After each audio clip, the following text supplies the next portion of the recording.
아재 스님의 평범한 명상 TV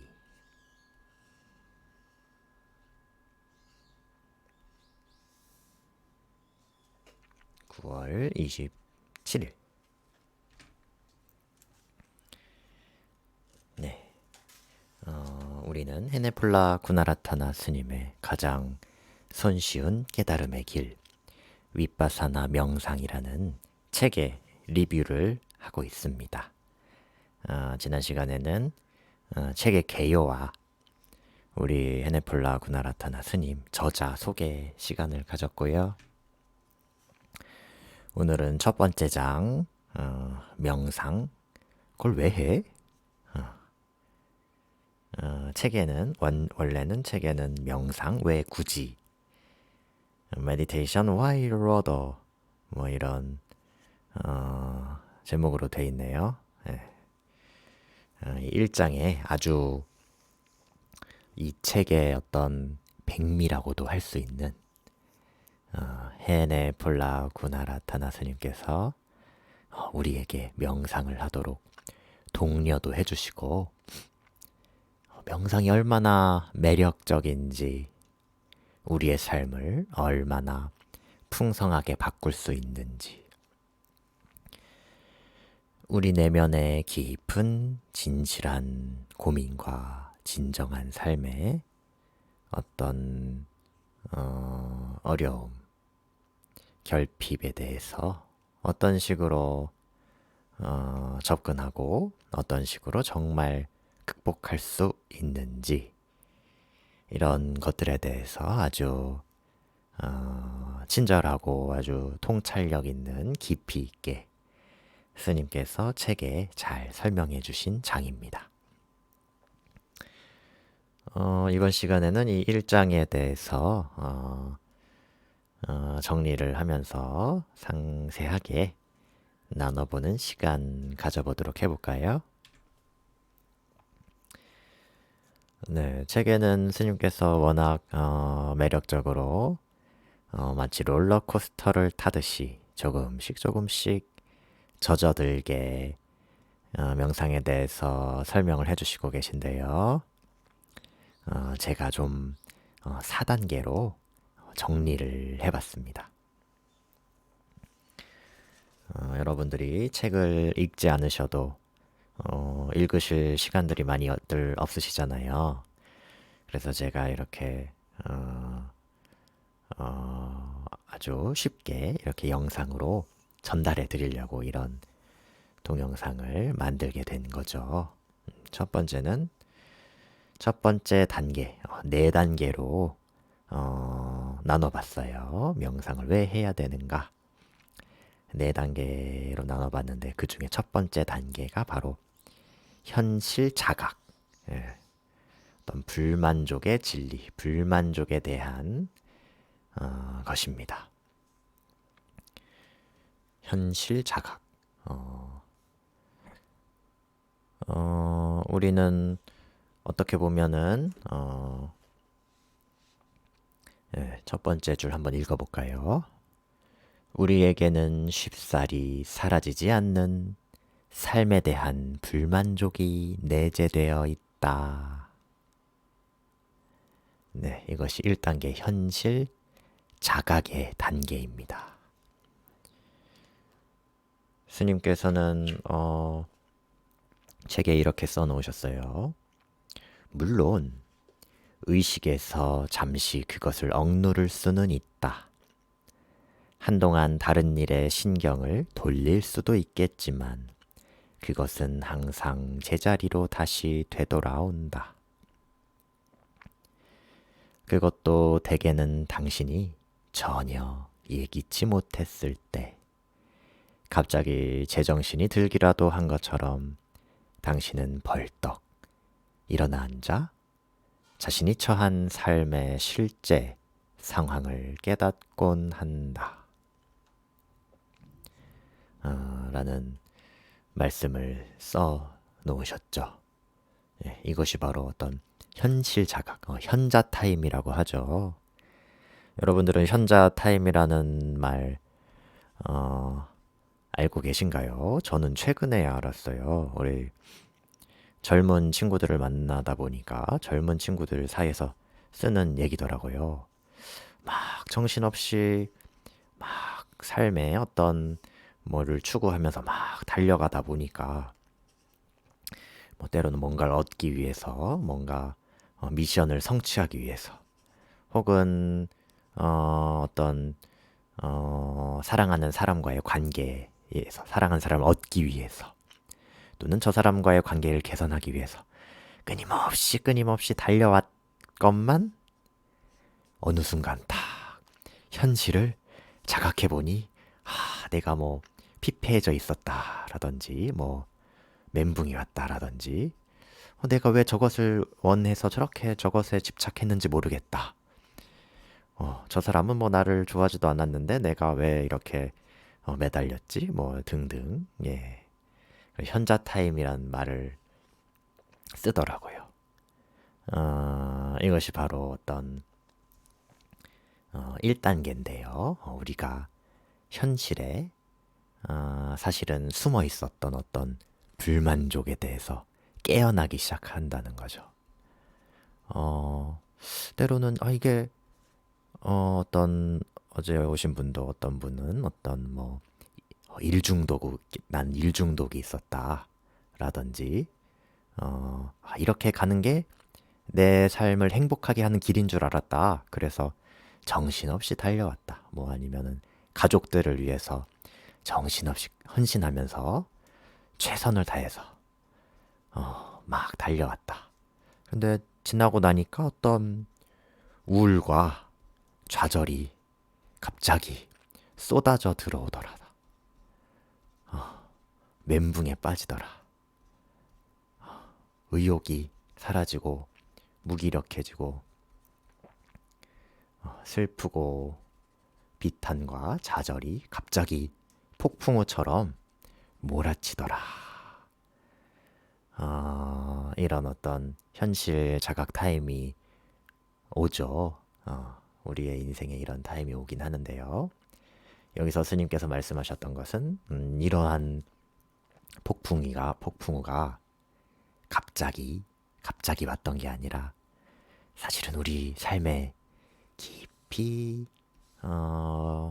사실은 본질적으로 우리가 모르는 사이에 우리가 나 자신에게 뭐 최면을 건다든지 이렇게 하면 잘 될 거야 하면서 내가 의도적으로 외면해서 그렇지 사실은 우리 삶 속에는 불만족이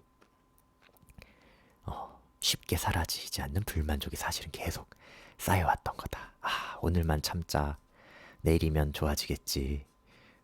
저 사람 그래 오늘만 내가 불편함을 참으면 어떻게 되겠지 하고 내가 외면하고 미뤄왔던 어떤 인생의 미해결 과제들, 숙제들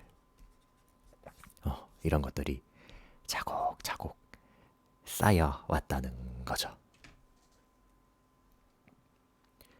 그렇죠. 어떤 남들과 나를 비교하고 저 사람보다 저 사람 나랑 같은 학교 다니고 나랑 친구였고 쟤나 나나 내가 쟤보다 못할 것도 없는데 쟤는 막 잘 되고 있고 막 뭐 어디 취직도 잘하고 뭐 벤츠도 몰고 다니고 강남에 아파트도 샀더라. 예, 뭐 무슨 고위 승진을 해가지고 뭐 해외에서 뭐 좋은 기업에 뭐 고위 승진을 했다더라 등등.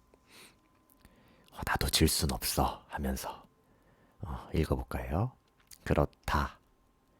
당신은 삶을 그냥 그럭저럭 꾸려가는데 자신의 인생을 온통 다 쏟고 허비하고 있다는 것을 갑자기 깨닫는다. 그렇죠. 그렇게 남들 못지않게 나도 뭐 하나 가지고 있고 스펙도 있고 체면도 어찌어찌 유지하고 뭐 빚도 없고 하니까 겉으로 보기에는 다른 사람들 만나서는 괜찮은 척 하죠. 잘 나가는 척 하고 있지만 그래서 외관상으로 누가 봐도 네가 불행할 일이 뭐가 있어 하고 되게 행복해 보이기도 합니다. 이렇게 외관상으로는 괜찮아 보이지만 사실은 아까처럼 이렇게 외면하던 것들이 어느 순간 와서 만사가 당신을 함몰시키는 듯이 느껴지는 어떤 절망의 순간들이 찾아오고 때때로 그런 혼란에 빠지고 있다는 거죠. 하지만 또 우리의 자아는 그것을 또 교묘하게 감추고 계속 저것만 하면 괜찮을 거야 이렇게 하면서 살아가고 있죠. 이처럼 불만족의 성질, 우리의 삶에 내재되어 있는 불만족은 이런 깊고 미묘한 성질을 갖고 있다는 거죠. 이것이 바로 1단계의 어떤 불만족의 진리인데요. 불만족의 진리를 인간이기 때문에 느낄 수밖에 없는, 인간이라면 누구나 느끼게 되는 불만족의 진리를 자각하게 되는 것. 이것이 바로 1단계 아주 중요한 단계죠. 이렇게 우리의 자아가 교묘하게 감추고 있는데요. 이런 것들은 이런 식으로 우리 안에서 작용을 하죠. 스님께서는 내 안에 괴물이 있다라는 표현도 하셨는데요. 아직 뭔가 충분하지 않아. 저 사람보다 더 낸 아직 뭔가 더 스펙이 충분하지 않아. 우리 가족에 뭐 이런 걸 더 충분하지 않아. 내 가족은, 내 아들은 좀 더 해야 될 것 같아. 나도 더 학위를 더 가져야 될 것 같아. 스펙, 뭐 돈을 더 가져야 될 것 같아. 아파트도 더 큰 데를 가야 될 것 같아. 더 가져야 해. 충분하지 않아. 더 나아야 돼. 나는 더 인격도 더 좋아야 되고, 더 친구도 만나야 되고, 관계 속에서 나의 행복도 더 항상 행복하고 충만해야 되고, 나의 이런 우울이나 좌절, 불안 이런 것들은 빨리 다 없애버려야 돼. 나는 더 나은 행복한 사람이 돼야 돼. 이렇게 내 안에서 계속 중얼거리고 수근수근 거리면서 나를 막 몰아대는, 더 가 하고 몰아대는 그런 아이가 있죠. 그 아이를 스님께서는 내 안에 괴물이라고도 표현하셨네요. 괴물. 어떻게 생겼을까요? 괴물. 예. 괴물 아주 괴팍하게 막 뿔도 있고 이렇게 생겼나요? 괴물. 이빨도 뾰족하고. 네. 이런 괴물인지 아니면은 어떤 삶의 어떤 본성, 이런 것이 바로 훈련되지 않은 마음이겠죠. 훈련되지 않은 마음, 만족할 줄 모르는 마음. 이러한 괴물이 끊임없이 이러한 내면의 무의식 또는 의식에서 나도 모르게 내가 알면은 어떻게 해볼 텐데 나도 모르게 이런 메시지들에 내가 조종당해서 막 달려나가고 있죠. 그러다 보니까 어때요? 현실 자각 타임이 왔을 때 무너지게 되죠. 우리는 뭔가 공허함에 절망과 슬픔에 빠지게 되죠. 왜냐하면은 잃어버렸기 때문이죠.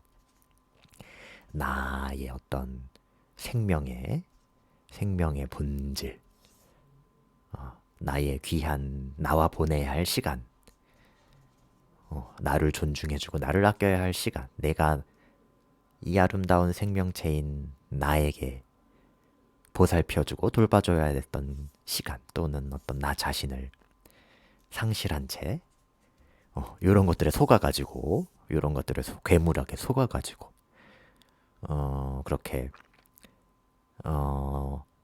여기에서 나 자신과 시간을 보내주지 못했기 때문이겠죠. 그래서 이 잃어버린 나 때문에 슬픔과 상실감이 들어올 수도 있겠죠. 그리고 우리는 모두 뭐뭐 하기만 하면 증후군에 또 속고 있죠. 네. 잠시만요.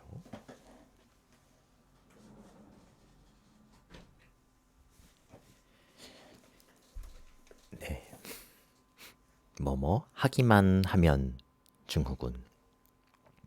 그래, 돈만 더 있으면은 행복할 거야. 그래, 이 프로젝트만 끝나면 행복할 거야. 군대만 제대하면 행복할 거야. 대학만 졸업하면 행복할 거야. 취직만 되면 행복하겠지. 아, 저 사람만 나를 사랑해주면 내가 행복해지겠지. 아, 저 사람과 사귀게 되면, 저 사람만 내 사람으로 만들면 내가 행복해지지 않을까? 아, 그것만 있었으면 좋겠다. 아, 승진만 했으면 좋겠다. 등등. 그렇게 하면 행복해질 줄 알았어요. 그리고 아니면은, 내가 성형 수술을 해서 조금만 더 예뻐지면 될까? 내 머리가 곱슬머리라면, 우리 집에 최고급 온수 욕조만 있다면, 아이폰만, 최근 아이폰으로 교체한다면, 이것만 하면 행복해지겠지. 또 우리는 속아서, 많은 인생을 뭔가 채우고 달리는데, 허비랄까? 물론 이것이 모두 다 허비하는 건 아니겠지만, 너무 과도하게 한다면은 또 나중에 그런 허무함을 느끼는 데 있어서 이쪽에 허비한다고도 볼 수 있겠죠. 네, 이런 것들이 어떤 1단계의 현실 자각, 불만족의 진리입니다. 우리 삶 속에 내재되어 있는 어떤 본질은 누구나 인간이라면 어떤 불만족으로 되는 마음의 경향이 있다. 훈련되지 않는 마음에서는 그냥 방치된 마음에서는 뭔가 나와 타인을 잘 돌보지 않고 이런 어떤 욕망과 이런 채우는 것에만 온 신경을 쏟아서 막 달려가느라 나 자신을 방치해버리고 내 주변 사람들을 방치해버리게 되고 방일하게 되고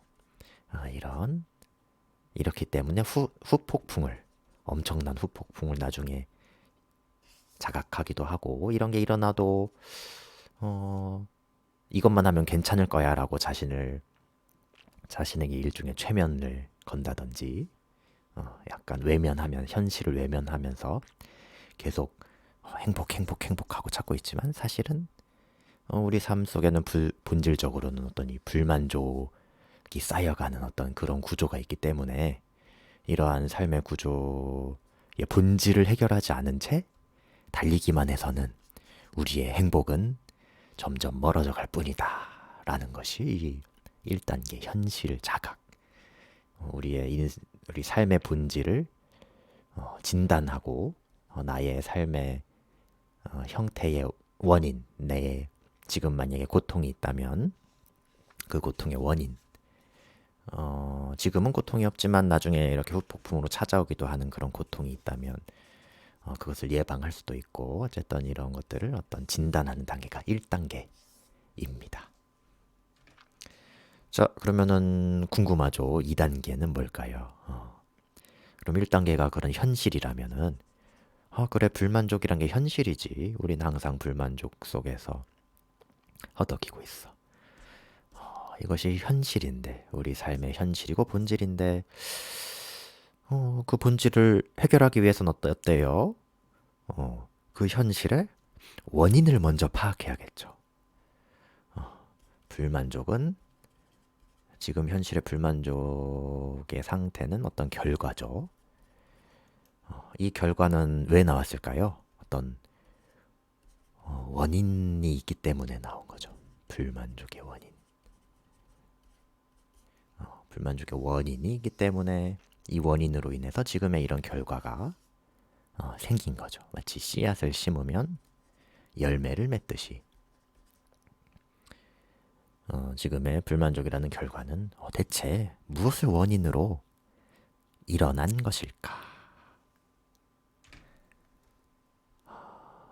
이것에 대해서 스님께서는 우리의 어떤 깊고 미묘하게 퍼져 있는 정신적인 습관, 어떤 불만족의 습관, 대해서 얘기를 해주시는데요. 먼저 우리의 마음의 속성, 심리적인 속성에 대해서 언급하고 계십니다. 누구나 인간이라면 마음에 세 가지 상자를 지니고 있다고 합니다. 첫 번째는 뭐죠? 첫 번째는 좋다, 사랑스러운 것. 저 사람, 저 여자, 저 남자 너무 예뻐. 어쩌면 목소리도 예쁘고 말도 저렇게 말투도 사랑스럽고 내 얘기도 잘 들어주고 너무 좋고 사랑스럽다. 이런 사람 어쩜 저렇게 예쁠 수가 있지? 피부도 곱고 또 보고 싶다. 또 보고 싶어.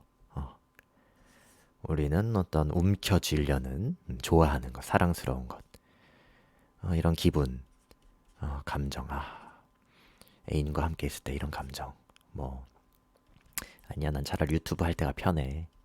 유튜브 할 때 이런 감정, 기분 이런 감정 영원히 갔으면 좋겠어.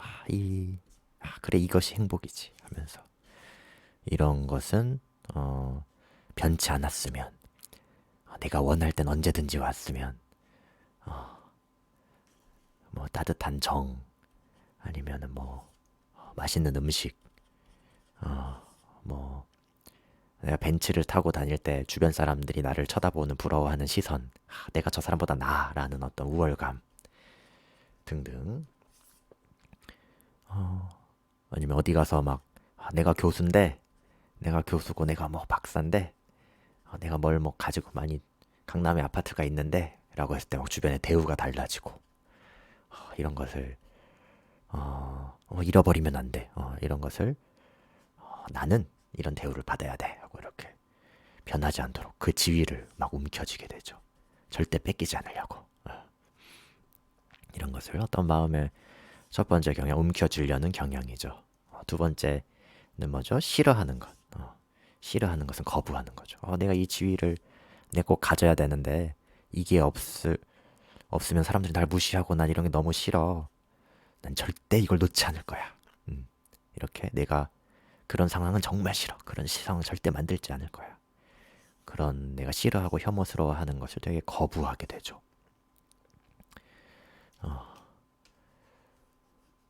이것이 두 번째 마음의 경향. 그리고 그럼에도 불구하고 하지만 어때요? 우리 인생에서는 그런 싫어하고 혐오스러워하는 뭐 감정, 상황, 뭔가 잃어버리는 내 사랑하는 사람을 잃어버린다든지 저 사람이 나의 삶의 행복이었는데 저 사람이 뭐 아프거나 먼저 세상을 떠난다든지 내가 싫어하는 상황 아니면은 난 더위가 제일 싫은데 여름이 찾아왔어. 뭐 이런 상황이 찾아왔을 때 우린 어때요? 되게 싫죠. 그러면 마음속으로 어때요? 계속 거부를 하죠. 에이, 왜 이렇게 날씨가 더워? 에이, 하늘 나쁜 놈. 에이, 왜 저 사람 왜 먼저 갔어? 나쁜 사람. 아니면 저 사람을 저렇게 먼저 가게 한 그것, 나쁜 사회, 나쁜 저 사람 때문이야. 하면서 난 왜 저것도 못 가지지? 나는 이런 게 부족해. 내가 더 잘했어야 했는데 하면서 막 나를 거부하기도 하고 이렇게 우리는 마음속으로 한없이 거부하고 그런 아니야 이런 상황 아무 일도 아니야 라고 막 피해버리기도 하고 이 모든 것이 거부하고 저항하고 이렇게 하는 것이 두 번째 어떤 심리적인 습관이죠. 그리고 세 번째는 그저 그렇고 지루한 우리 삶의 90% 이상의 평범한 경험들 그런 경험들은 되게 지루해하고 이런 것은 이런 범주의 체험들은 자신이 받아야 할 정당한 몫의 주의를 받지 못하고 또 우리는 무시하는 그런 경향을 가지고 있죠. 그래서 이런 것을 스님께서는 어디에도 이르지 못하는 영원한 쳇바퀴 돌기, 마음의 속성이다. 훈련되지 않은 마음의 속성은 이런 마치 어디에도 이르지 못하는 영원한 쳇바퀴 돌기와 같다. 그래서 우리는 한없이 쾌락을 쫓고 한없이 고통에서 달아나고, 또한 우리나라의 우리 체험의 90% 이상을 무시하기를 반복하면서 저것만 되면 내가 행복하겠지 해가면서 지금 이 순간에 있지 못하고 미래의 저것에 마음을 두고 끊임없이 쫓고 달아나고 무시하고, 이것이 사실은 우리 삶의 어떤 실제로 일어나고 있는 쳇바퀴 돌기, 일종의 윤회라는 것이죠. 이것이 바로 이러한 집착하는 마음의 속성, 한없이 쾌락을 쫓게 되는 어떤 가래, 이런 것이 바로 이러한 불만족의 원인이다 라고 하셨습니다. 네. 그래요. 우리 어떤 불교에서는 어떤 삶이 고다, 삶이 고다, 이런 말도 있잖아요.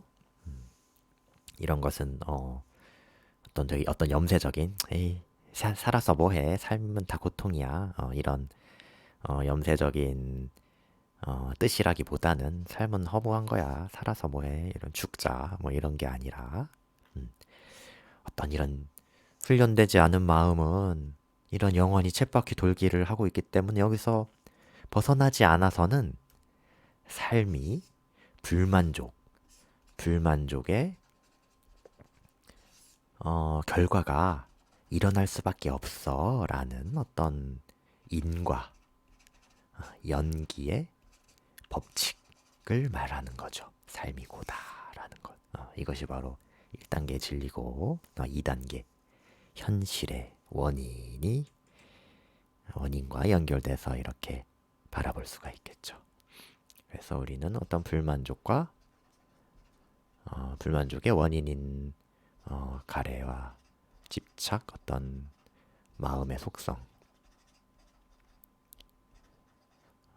대해서, 속성이 원인이고 이 원인으로 인해서 이런 결과가 일어난다라고 두 번째 단계까지 이야기를 나눠봤습니다. 그렇다면 세 번째 단계는 뭘까요? 세 번째는 불만족이 소멸한 삶이 있다는 거예요. 그렇죠. 상식적으로 생각을 해봐요. 이런 집착을 원인으로 불만족이라는 원인으로 인해서 결과가 나왔다. 그러면 이 원인을 소멸하면 어때요? 소멸하면은 불만족도 소멸하겠죠. 이것도 소멸이라는 원인을 지으면, 소멸이라는 씨앗을 심으면 어때요? 불만족의 소멸이라는 결과가 나오겠죠. 불만족이 소멸한 삶은 어떤 삶일까요? 우리의 내재되어 있는 불만족, 때때로 찾아오는 엄청난 공허감이나 슬픔, 이런 것들로부터, 이런 어떤 부정적인 감정들로부터 자유로운, 휘둘리지 않는, 뿌리가 든든한 그런 삶, 평화롭고 안정된 삶, 이런 삶은 어떤 집착이 소멸하면 소멸할수록, 어떤 그런 마음에 훈련되지 않은 마음이 줄어들수록 이런 소멸의 원인이 많이 심어질수록 이러한 결과가 오겠죠. 그러면 우리의 궁극적인 목적은 뭐죠? 우리 삶에서의 궁극적인 목적은 그렇게 행복하지도 않으면서 나중에 행복해지겠지, 괜찮아 하면서 회피하면서 인생을 허비하는 것이 아니라 바로 지금 당장, 지금 여기에서 행복하게 사는 것, 진정한 행복을 찾는 것. 이것이 바로 우리의 궁극적인 목적이 되겠죠. 네, 그래서 앞에 제가 먼저 설명해 버렸네요. 삶은 고다 앞에서 설명했죠. 그래서 삶은 고라는 것은 삶이 허망하다는 것이 아니라 기본적으로 훈련되지 않는 마음에서는 어떤 불만족의 결과가 나올 수밖에 없는 어떤 법칙에 대한 얘기라는 거죠. 그럼 이것은 아까 방금 말했듯이 요 법칙이기 때문에 요 원인을 짓지 않으면은 반대로 전혀 다른 차원의 삶, 전혀 다른 차원의 삶, 또 행복과 평화의 삶도 실현 가능하다. 반드시 이런 불만족에 허우적대면서 인생이 끝나버리지 않을 수가 있다. 우리는 정말 진실한 평화와 행복을 실현 가능하다. 네, 아주 희망적인 얘기죠. 실현 가능합니다. 누구나 다. 그러한 삶, 실현 가능한 그러한 삶에 대해서 좀 설명을 해주시고 계세요. 그것은 바로 전혀 다른 관점이죠. 우리가 살아왔던 것들. 회피하고 외면하고 뭔가 덮어놓고 저것만 이루어지면 행복하겠지. 이렇게 미래를 보고 사는 것이 아니라 지금 이 순간을 산다는 어떤 전혀 새로운 관점의 삶인데요. 이러한 삶은 일종의 우주를 바라보는 전혀 다른 방식이라고 할 수가 있겠죠. 그리고 아까 두 번째 단계에서 얘기했던 어떤 쳇바퀴, 그런 쳇바퀴, 윤회의 수레바퀴가 작동하지 않는 전혀 다른 세계, 전혀 다른 메커니즘인데요. 시간을 붙들어 매려 하지 않고 흘러가는 체험을 붙잡으려 들지 않으며 상황을 차단하고 무시하려 들지 않고 작동하는 수준이겠죠. 뭔가 이 행복만 붙잡으려고, 쾌락만 붙잡으려고 애쓰지 않고, 그리고 고통과 슬픔을 피해야 돼 하면서 너무 또 피하고 억압하지 않고, 그냥 붙잡으려 하지 않고 허용해주고, 오지 마 하고 막지 않고, 슬픔, 불안, 너네 오지 마, 분노, 화, 너네 오지 마, 나는 화내기 싫어, 오지 마, 오지 마. 하지 않고 허용해주고, 상황을 차단하고 무시하려 들지 않고, 이러한 회피, 내가 무시하고 있었던 나 자신의 감정, 느낌, 사람과의 관계, 여러 가지 등등, 내가 진실을 보지 않으려고 외면했던 것들, 뭐 등등, 아니면은 우리 일상의 아주 소소한 행복들, 숨 쉴 수 있어서 숨 쉴 수 있다는 것은 기적이죠. 이런 숨 쉴 수 있다는 행복.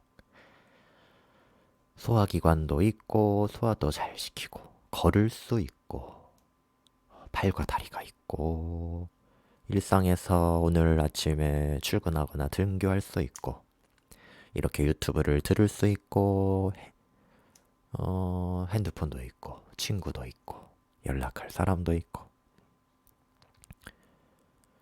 오늘 밥을 먹을 수 있고 이런 소소한 상황에서 걸을 때, 먹을 때, 앉을 때 이런 소소한 일상적인 삶 우린 어땠어요? 그런 삶 속에서도 항상 마음은 어디 딴 데가 있었죠. 마음은 콩밭에 저 빨리 프로젝트 빨리 끝내야 되는데 빨리 스펙 쌓아야 되는데 마음이 콩밭에 가 있는 게 아니라 지금 나 자신에게 온전히 와서 작동하는 수준이겠죠.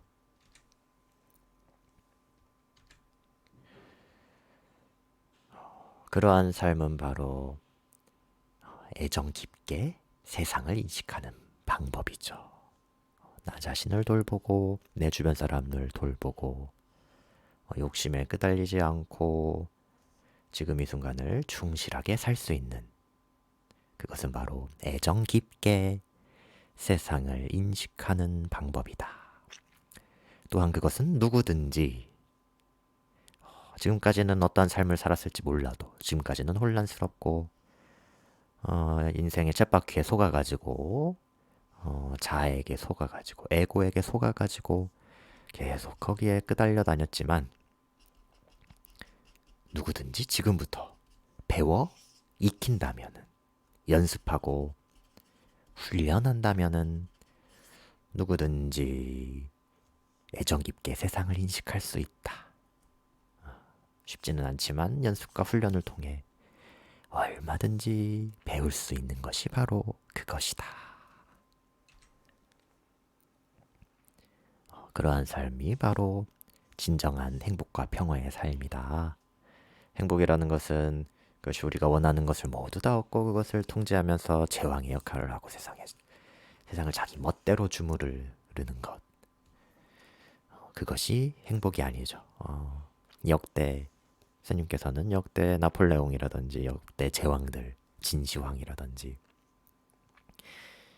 그런 내가 통제를 많이 하고 나한테 벌벌 떨고 내가 원하는 대로 다른 사람들이 움직이고 세상이 내가 원하는 대로 움직이면은 행복할 줄 알아서 그렇게 살았던 사람들. 저도 그렇고 우리도 다들 이렇게 한번 살아봤죠.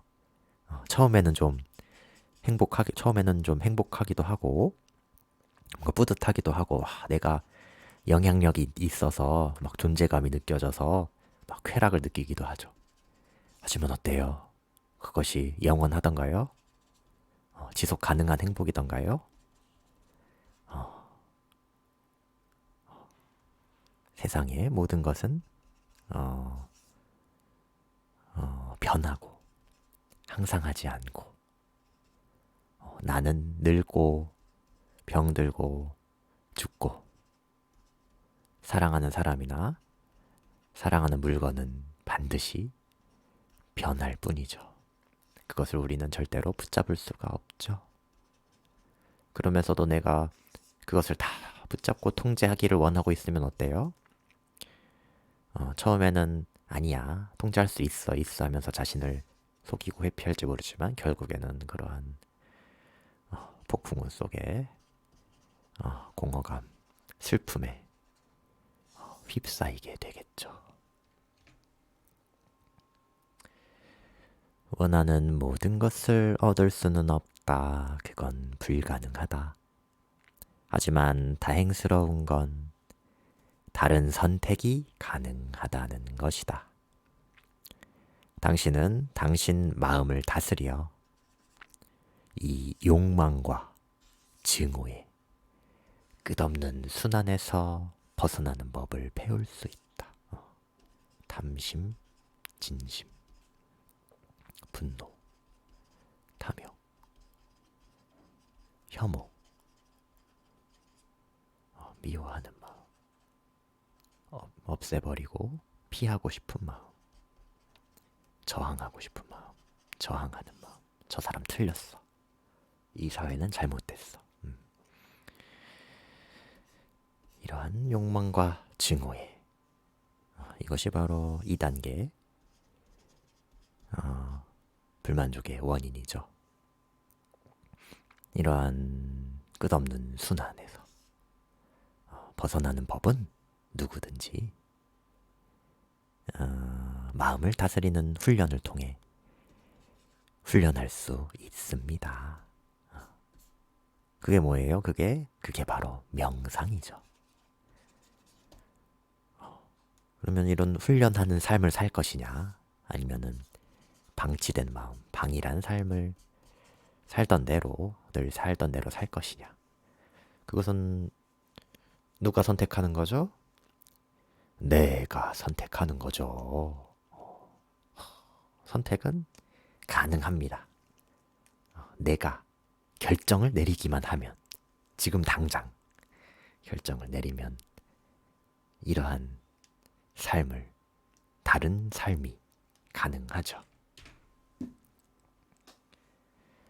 당신은 원하는 것을 다 갖지 않고도 욕망을 인정하되 그것에 좌우되지 않는 법을 배울 수 있다.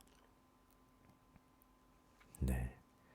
그렇게 모든 걸 통제하지 않더라도 그냥 냅둬 버리는 거죠. 허용하는 거죠. 저 사람이 저 사람처럼 있을 수 있게 허용해주고, 나는 나를 막 어떻게 바꾸려고 하지 않고, 내가 바뀌고 더 뭘 가져야 행복해질 거야. 내가 능력을 더 이렇게 업그레이드 행복해질 거야. 나를 막 쪼아대고 막 채찍질하지 않고 놔둬버리고 적당히 채찍질하는 거죠. 적당히 나를 있는 그대로, 내가 내 성향, 자연적인 내 성향대로 놔둬버리고, 그렇게 스펙을 쌓지 않아도, 또는 내 주변의 것들을 다 통제하지 않아도, 내가 원하는 것이 다 이루어지지 않아도, 하지만 내가 그것을 원한다는 욕망은 인정하고 허용하되, 그게 안 된다고 분노에 빠지고 절망에 빠지고 괴로움에 허덕이는, 그것에 끄달리지 않는 법을 우리는 배울 수 있습니다.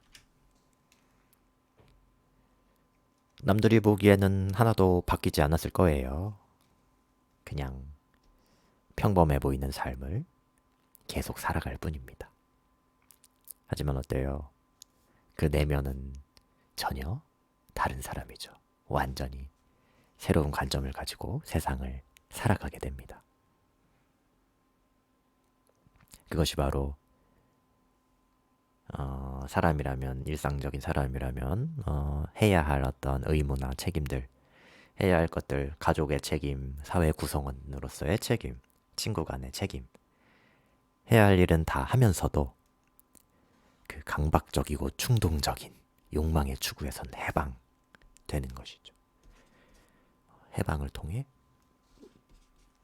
비로소 우리는 자유와 행복과 평안을 누릴 수 있는 것이죠.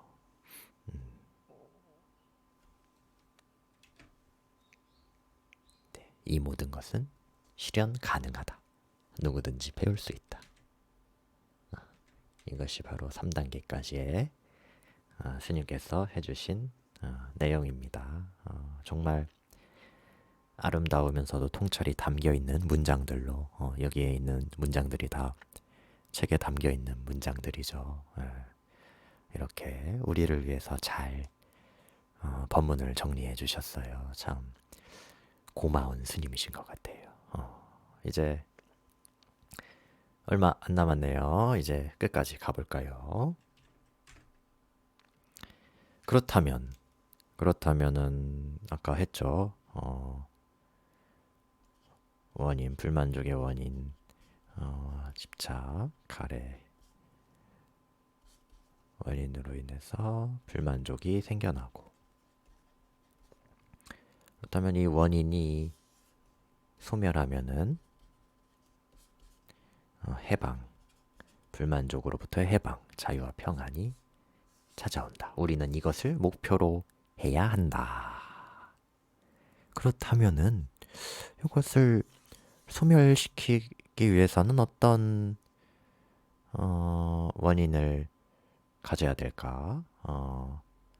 요 집착을 소멸시키기 위해서는 이러이러한 것을 하면은, 이러이러한 원인의 씨앗을 심으면은 집착이 소멸한다. 이것이 바로 실현 방법입니다.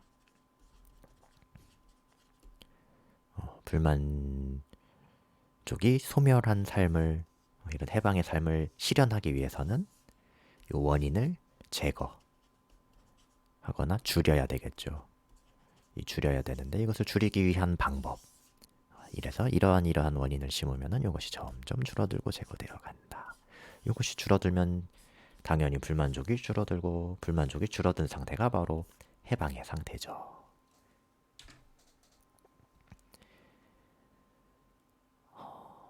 그렇죠. 우리의 깊고 미묘하게 퍼져 있는 집착과 탐욕과 분노, 깊고 미묘하게 퍼져 있는 정신적인 습관.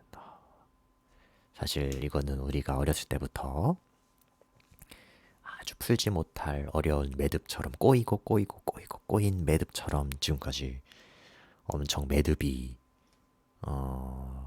되어 있죠. 그것을 풀려면은 그것을 지울 때와 똑같이 한 번에 한 따임씩 한 번씩 풀면 되죠. 네, 되게 와닿는 문구예요. 우리가 한없이 매듭이 꼬이고 왔는데요. 우리의 마음, 탐심, 우리 마음은 사실 되게 급하잖아요. 성급하죠. 그래서 마음 같아서 이걸 빨리 가위로 팍, 칼로 착 한 번에 끊어버리고 싶죠. 하지만 그런 식으로 행복과 평안은 한 번에 막 찾아오지 않는다.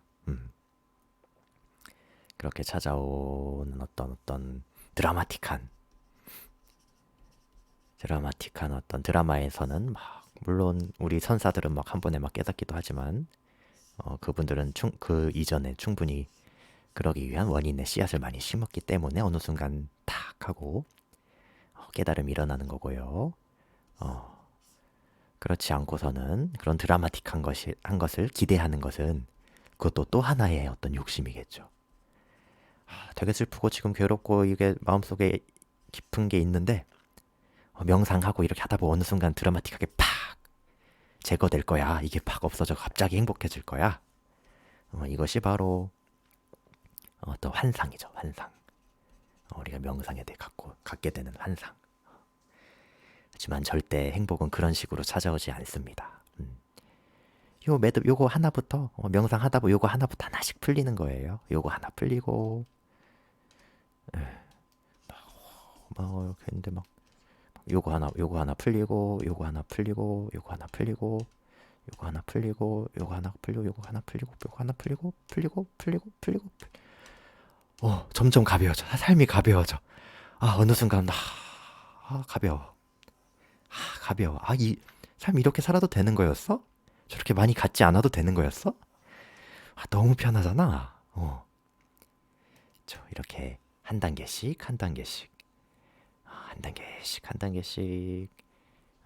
명상을 통해 행복과 평안은 우리에게 찾아옵니다. 우리는 인내심을 가지고 조금씩 명상을 하면 되죠. 당신 삶의 유형을 근본적으로 바꾸려면 먼저 지금 있는 그대로의 자기 모습을 정확히 보아야 한다. 있는 그대로의 자기 모습. 그렇죠. 우리는 있는 그대로는 내가 뭐도 하기 싫고 자연적으로는 음악을 좋아한다든지 딴 걸 좋아할 수도 있고 취향은 이런 게 타고난 어떤 있는 그대로의 그건데 내가 이걸 가지고 저걸 가져야 행복해져야 이렇게 나를 채찍질 하다 보니까 막 하기 싫은 것도 억지로 하기도 하고 아니면은 어떤 사람들을 보고 질투를 느끼고 하면서 저 사람보다 훌륭한 사람이 돼야지 내 친구보다 더 높은 지위에 올라야지 하다 보니 내가 나랑 맞지 않는데도 그것을 쥐고 있으면은 아니면은 내가 너무 높은 이상을 갖고 있다든지 이상적인 나의 안경 우리는 그 잣대로 보고 있죠. 그 잣대로 나 자신을 평가하고 있잖아요. 그래서 내가 보기에 나는 한 국무총리 정도는 돼야 될 것 같아. 아니면은 이 업계의 이 최고 정도 저 사람보다 내가 못할 건 없는 것 같아. 난 이런 사람이야 라고 마음속으로 나는 이런 사람 난 이 정도는 되는 사람이야 라고 왜곡된 상으로 나를 본다면은, 근데 어때요? 현실의 나는 이런데? 현실의 나는 이런데? 하면 이렇게 살면 되는데 이렇게 살지 않고, 막 요런, 현실에는 이런 꽃인데 들국화인데 나는 들국화인데, 해바라기를 보고 난 해바라기처럼 살 거야 라고, 난 해바라기야 라고 잘못된 왜곡된 상을 갖고 있으면은, 이걸 볼 때마다 어때요? 어, 난 해바라기처럼 더 커져야 돼, 더 커져야 돼. 어, 이것도 나 오늘 이거 더 해야겠네, 이거 더 해야겠네 하면은, 비교하고, 판단하게 되고, 자꾸 넌 이게 틀렸어, 넌 이게 틀렸어 하면서, 괴롭히게 되고, 자신을, 학대하게 되고, 비판하게 되고, 그러면은, 점점 더, 괴로움이 커져만 가죠. 이러고 있는, 상황, 이러고 있는 이 모든 것을, 있는 그대로 보는 거죠. 내가 이러고 있구나 라고, 이러한 자기 자신을, 내 모습을 정확히 본다면, 그때 삶이 근본적으로 바뀌기 시작하죠. 나 이렇게 원래 요거대로 살아야겠네, 요거대로 살아도 행복하네 하고, 막 이렇게 되려고 막 애쓰는 게 아니라, 그냥 이렇게 살아버리니까 너무 행복하고, 오히려 주변 사람들도 이 들꽃 때문에 행복해 하잖아요. 이처럼 자기 모습을 있는 그대로 정확하게 본다면, 삶의 유형이 근본적으로 바뀌기 시작하죠. 이것은 방금 설명한 것처럼 어떤 환상이나 판단, 거부감이 없이 자신이 누구이고 어떤 상태인지 볼 수 있는 것을 뜻하죠. 또 우리 사회 안에서 자신이 차지하고 있는 자리와 사회적 존재로서 자신의 역할에 대해서도 볼 수 있어야 되고, 동료 인간에 대한 자신의 본분과 의무를 볼 수 있어야 되고, 그리고 무엇보다 다른 개인들과 더불어 살아가는 한 개인으로서 자기 책임성을 볼 수 있어야 한다.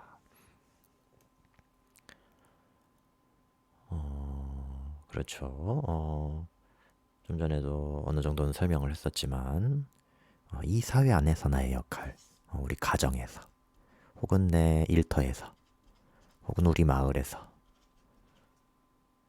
우리 친척들 사이에서, 우리는 수많은 캐릭터를 가지고, 수많은 위치를 가지고, 수많은 자리를 가지고 살고 있죠. 다 연결되어서, 연결 속에서, 연결망 속에서 우리는 살고 있습니다. 누군가에게는 부모가 될 수도 있고, 누군가의 자식일 수도 있고, 누군가의 멘토일 수도 있고, 누군가에게는 선생님일 수도 있고, 누군가에게는 제자일 수 있죠. 우리는 각 그 사회적 존재로서 그 역할에 대해서 적절한 역할을 내가 하고 있는지, 이런 것들을 통해서 어떤 다른 존재들과 다른 사람들과 연결되어서 서로 주고받으면서 살 수 있고, 그 속에서 우리는 다른 사람들을 이롭게 할 수 있죠. 뿐만 아니라 나 자신도 이롭게 할 수 있죠.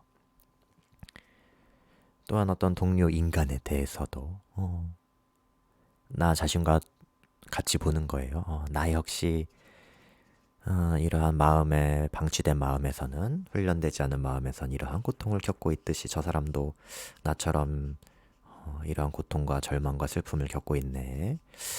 저 사람한테 내가 도움이 되어야겠다. 그래도 나는 명상도 공부하고 해서 조금씩 나아지고 있는데, 저 사람에게도 그런 걸 도와줄 수 있도록, 저 사람도 평화롭고 자유로워질 수 있도록, 조금이나마 내가 할 수 있는 게 조금이나마 있으면은 나눠줘야겠다. 뭐 이런 마음이 나도 이롭게 하고 저 사람도 이롭게 하는 길이겠죠. 만약에 그렇게 사는 사람들이 점점 많아질수록 우리들은 이 사회에 더불어 살아가는 개인으로서, 그쵸, 나만 행복해지면은 나만 행복해지고 나만 평안해진다고 끝나는 게 아니겠죠.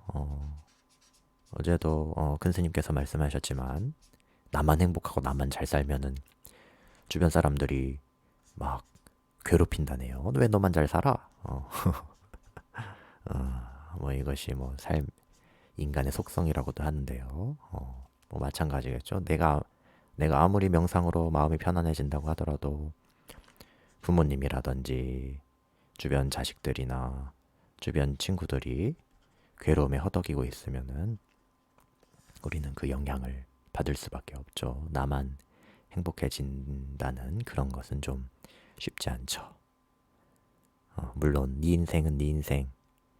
내가 할 수 없는 것은 할 수 없는 것이지만 그럼에도 불구하고 멀리서라도 그들에게 자비의 마음을 보내줘야겠죠. 그래서 마침내 모든 것을 명료하게 상호성 속의 한 단위 단일한 통합체로서 볼 수 있어야 한다.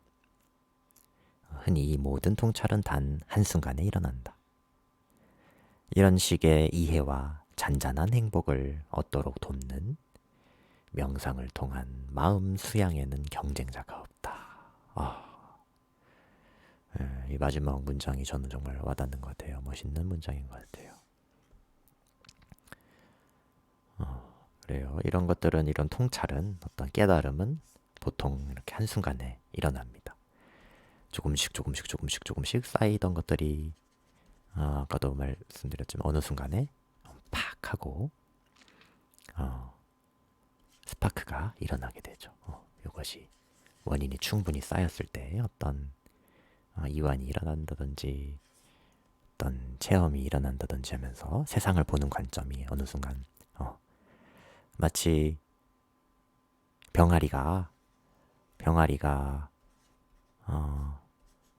알 속에 있다가 온도로 계속 품어주고 정성스럽게 품어주고 닭이 알을 품어주잖아요. 그러면은 한 처음에 일주일간은 알에서 아무런 변화도 볼 수 있죠. 내가 명상하고 있는 게 맞나? 내가 지금 공부하고 있는 게 맞나? 아무런 변화가 안 보이죠.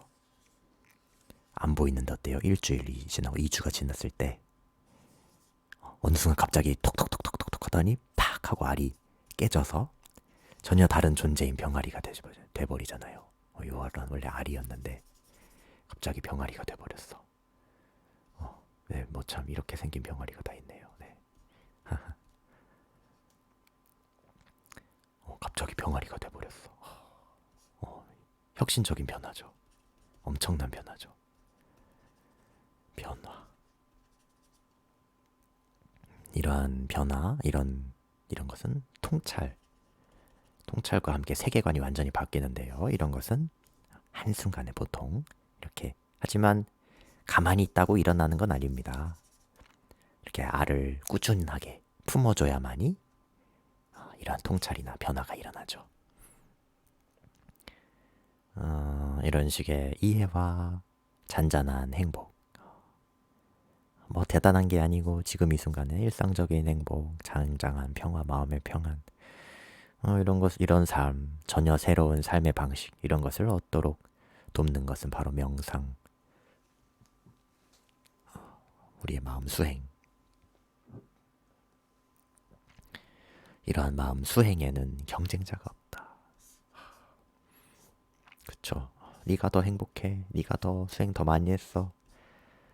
비교하고 얼마나 어리석은 짓이에요. 이것은 수행의 반대로 가는 길이죠. 이렇게 하는 수행에는 비교나 판단이 없습니다. 경쟁이 아니고 저 사람이 행복해진 만큼 나도 이익이 되고 내가 행복한 만큼 주변 사람도 이익이 되는 이런 공존과 화합의 길이겠죠. 네.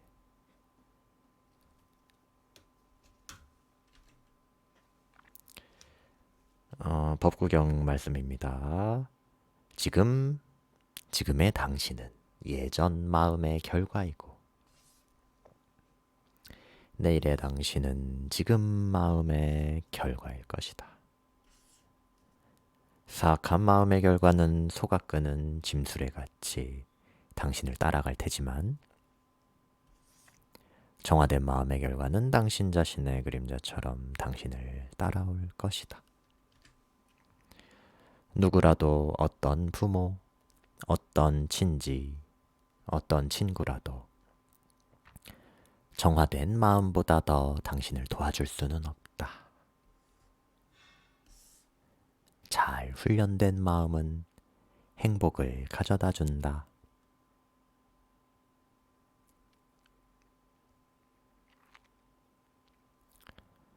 네, 여기까지가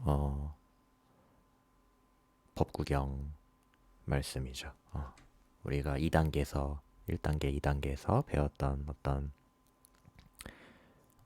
끊임없는 추구, 욕심의 추구와 쾌락의 추구와 끊임없는 저항과 싸움, 그러한 씨앗을 심으면 그러한 결과가 나오고, 지금 나는 어떤 씨앗을 심고 있는가? 지금 내가 심는 씨앗은 미래의 내가 되고, 예전에 내가 심었던 것, 내가 예전에 심었던 탐심, 진심은 지금 마음, 예전에 심었던 그것이 지금 마음이죠. 그래서 사악한 마음, 그런 어떤 탐심, 진심, 치심, 욕망의 추구, 분노의 회피, 이런 것들을 심었다면은 이것은 결코 그냥 넘어가지 않고 나를 항상 따라옵니다. 괴로움으로 괴로움의 결과를 낳죠. 하지만 이런 게 없는 상태, 평안한 정화된 마음, 훈련된 마음은 어떤 자비로운 마음, 행복한 마음의 씨앗, 평안의 씨앗, 수행의 씨앗을 심으면 이건 역시 나를 반드시 따라오죠. 반드시 행복의 씨앗을 심으면 행복의 꽃과 열매가 맺습니다. 아무리 친구를 잘 사귀어도, 부모를 잘 사귀어도, 부모를 잘 만나고 좋은 사람을 만나도 그 사람이 내 마음을 바꿔줄 수 있나요? 없죠. 내 마음은 오직, 내 마음의 결과는 오직 나만이 바꿀 수 있습니다. 그 원인을 바꾸는 것은 마음의 원인을 바꿔서 마음의 씨앗을 심어야만이 결과가 바뀌죠. 그럼 이거 심을 수 있는 거는 남이 내 마음의 밭에 그 씨앗을 심어줄 수 있나요? 없죠.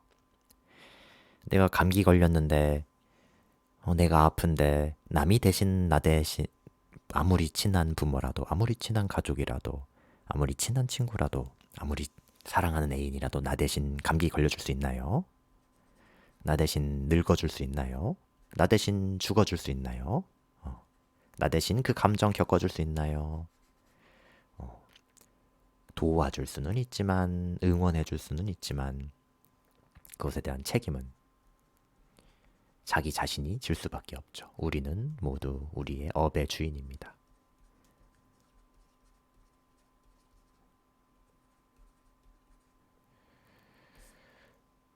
네, 그렇기 때문에 어떤 사람도 나를 도와줄 수 없고 오직 나 자신의 정화된 마음, 훈련된 마음만이 나의 행복을 보장해 줄 수 있지요. 대신 누구나 훈련만 한다면 누구나 얻을 수 있습니다.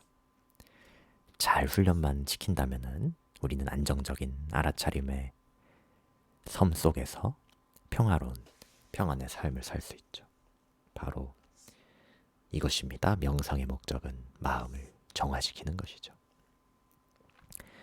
당신을 감정의 굴레에 얽매여 두는 것들, 즉 탐욕과 증오와 질투 같은 일종의 심리적 불안 요소들의 사고작용을 청소해 줌으로써 마음을 평정과 자각의 상태, 집중과 통찰의 상태로 이끈다.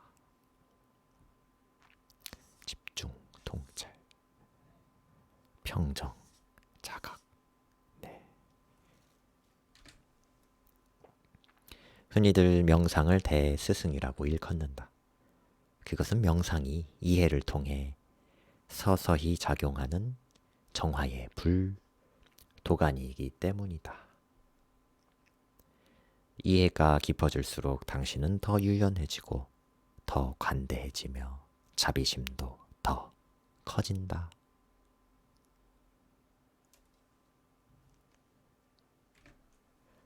당신은 완벽한 부모, 이상적인 스승 같아진다. 당신은 사람들을 이해하기에 그들에게 사랑을 느낀다.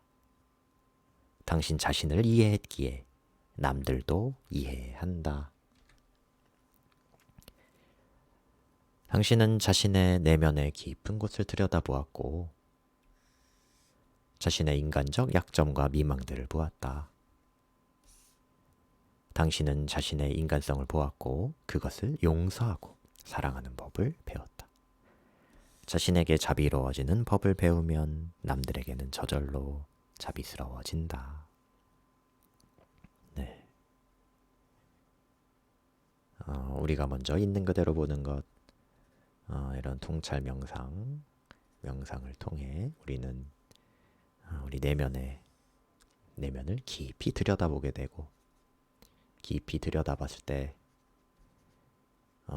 우리의 좋은 것이든 나쁜 것이든 있는 그대로 어리석음이나 약점도 역시 내가 싫어했던 나의 어떤 것들, 싫어했던 면도 있는 그대로 사랑하고 받아들일 수 있게 되겠죠. 내가 나 자신을 인정하고 사랑하고 자신에게 친절해지면은 남들에게도 사실 나를 대하듯이 똑같이 대하는 게 자연적인 거죠. 반면 어때요? 내가 나 자신에게 자신을 학대하고 괴롭히고 나 자신을 증오한다면 남들도 괴롭히고 학대하고 증오로 대하죠. 무자비로 대하죠. 도를 깨친 명상가는 삶에 대한 심오한 이해를 얻었기에 깊고 무비판적인 사랑으로 세상을 바라볼 수밖에 없다. 네, 이런 통찰을 얻게 되면은 자신에 대해서 깊은 이해를 한다면 무비판적인 평가하지 않는 저 사람보다 이런 거 부족해. 이런 걸 더 해야 돼. 이렇게 평가하거나 비판하지 않는 있는 그대로 보는 그저 마치 저 뒷산에 소나무가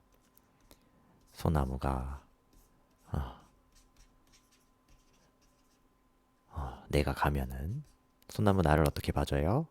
그냥 있는 그대로 봐주죠. 소나무는 나한테 뭐 넌 눈썹이 못생겼어, 코가 낮아, 키가 작아 이렇게 평가하지 않고 있는 그대로 똑같이 산소를 주고 좋은 기운을 주고 에너지를 주죠. 평등한 사랑, 무비판적인 사랑, 아주 사랑스러운 눈결로 우리 천진난만한 어린이들 라오스나 뭐 캄보디아 이런데 놀러 가면은 아이들의 미소를 보면서 우리 되게 개발도상국 애들은 참 천진난만해. 그들은 천진난만하게 우리를 좋아해주죠. 집에서 키우는 강아지 어때요? 집에서 키우는 강아지, 네. 강아지 이렇게 생겼어요? 네. 네, 수염도 있고. 네, 강아지가 주인이 왔을 때 어때요? 무비판적으로. 그냥 당신이 당신이기 때문에 사랑하죠. 있는 그대로 받아들여주죠. 존재 자체로 웃어주죠. 좋아해주죠. 이뻐해주죠. 이것이 바로 무비판적인 사랑. 명상을 하고 삶이 깊어질수록 우리는 무비판적으로 살려고 노력하는 게 아니라 무비판적으로 세상을 바라볼 수밖에 없는 거예요. 그렇게 살 수밖에 없는 거예요. 노력하는 게 아니라. 그러려면 어떻게 한다? 그저 있는 그대로 보면 된다. 알아차리면 된다. 마인드풀니스. 명상하면 된다. 그것이 바로 그것의 원인이다. 명상은 땅을 개간하는 것과 흡사하다. 마음이라는 토양에 기운을 불어넣고 씨를 뿌리면 믿음과 도덕성과 알아차림과 지혜라는 곡물들을 수확할 수 있다. 네. 도덕성향이란 것은 아까 말했던 것처럼 억지로 내가 도덕군자가 돼야 돼 노력하는 게 아니라 앞서 본 것처럼 무비판적으로 친절하게 배려를 할 수밖에 없는 거죠. 저절로 도덕성이 또 이렇게 살 때 나에게도 이익이 되고 타인에게도 이익이 되는구나. 그걸 알기 때문에 좀 피곤하지만 배려를 할 수밖에 없고 뭐 이런 식으로 서로에게 이익이 되는 말과 이익이 되는 생각, 이익이 되는 행동이 저절로 우러나오게 되겠죠. 그것이 바로 지혜고 그런 것들을 한 과정이 알아차림이고 이런 삶이 더 행복하고 이런 삶이 가능하다는 것 그것이 바로 믿음이죠. 그리고 이런 삶을 살 거야. 노력할 거야. 이런 삶을 노력하면은 우리가 뭐 스펙을 쌓으면은 행복해질 거야 라는 믿음은 허황된 믿음이었지만 나를 피폐하게 만드는 결과를 낳았지만 수행에 대한 명상에 대한 믿음은 명상을 하면은 행복과 평안이 더 증진되고 잘하면 명상을 잘하면 왜곡 잘못된 방법으로 명상하지 않고 올바르게 명상하고 수행한다면 반드시 모두에게 이익이 되는 결과가 나올 수밖에 없다라는 믿음. 이것이 바로 믿음이죠. 명상의 목적은 개인의 변신이다. 명상 체험 속으로 들어갈 때의 당신과 나올 때의 당신은 같지 않다. 네, 앞에서 설명했습니다. 우리 첫 번째 장 우리 에네플라 스님께서는 마지막을 이렇게 끝내십니다. 왜 굳이 명상을 해야 하는지 충분한 이유가 되는가? 이것들은 다 종이 위의 약속일 뿐이다. 당신 스스로 직접 알아보라. 네, 이렇게 첫 장은 끝을 맺습니다. 첫 장. 왜 명상인가? 명상 왜 굳이 왜 해야 되는가라는 첫 번째 장이었습니다. 첫 번째 장에서 네 단계로 현실을 진맥을 해봤어요. 불만족에 대해서. 불만족의 원인과 결과, 원인의 소멸,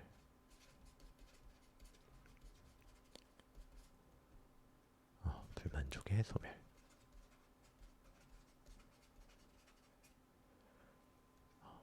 요 네 가지가 사실은 어떤 불교의 어떤 사성제라고 불리는 건데요. 어떤 불교의 어떤 어려운 말들을 쓰지 않고도 스님께서 아주 이러한 깊은 철학의 기반을 두고 아주 멋있게 우리가 또한 우리가 너무 명상이 하고 싶어질 수 있도록 여러 가지 통찰이 담긴 멋있는 말들로 누가 봐도 이런 사람이 되고 싶죠.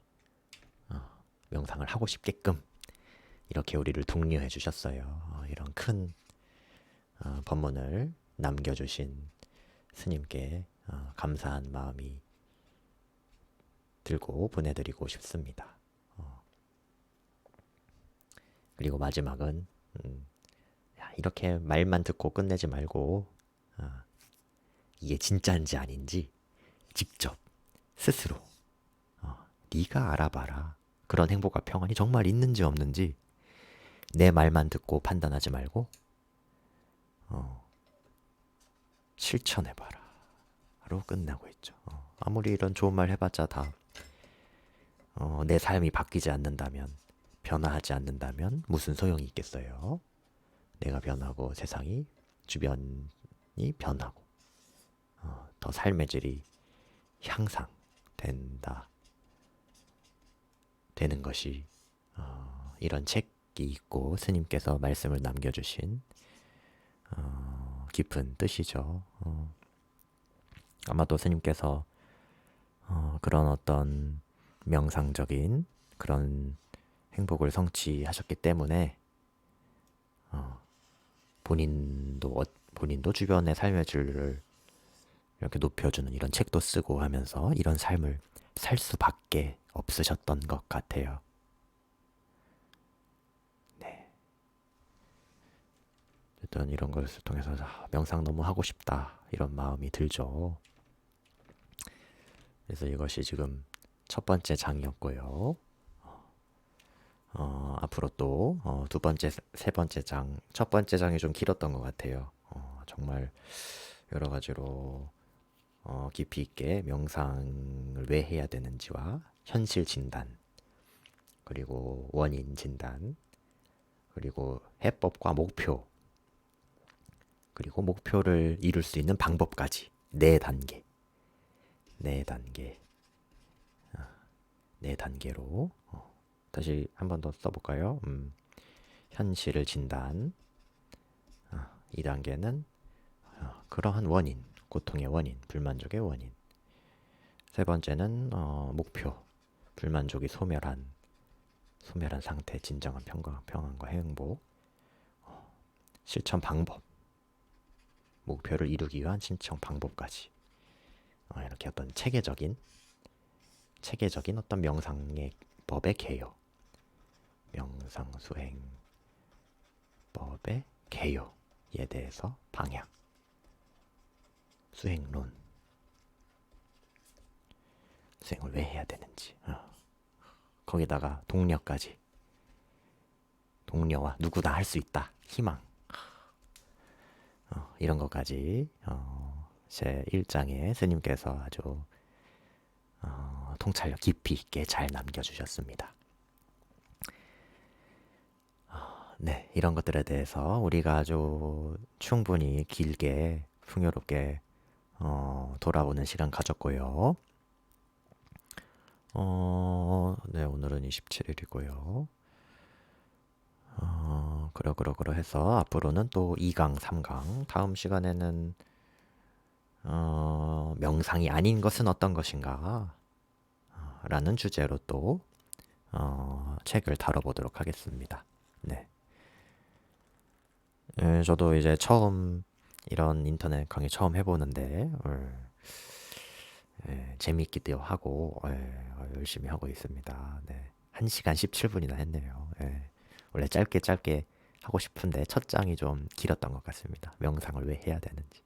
정말 사실은 더 깊이 있게 이야기를 하고 싶은데 들으시는 분들이 힘들 것 같아요.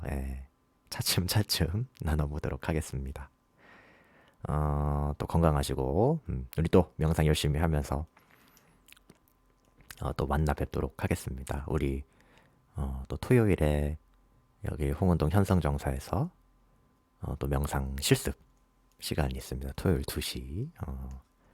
또 관심 있으신 분들은 한번 마인드풀리스 2.0 현성정사라고 한번 인터넷에 쳐보세요. 네. 여기까지였습니다. 아제스님의 평범한 명상 TV 여기서 마치겠습니다. 구독과 좋아요는 가능한 자제해 주시기 부탁드립니다. 꼭 필요하신 분만 하시고요. 네.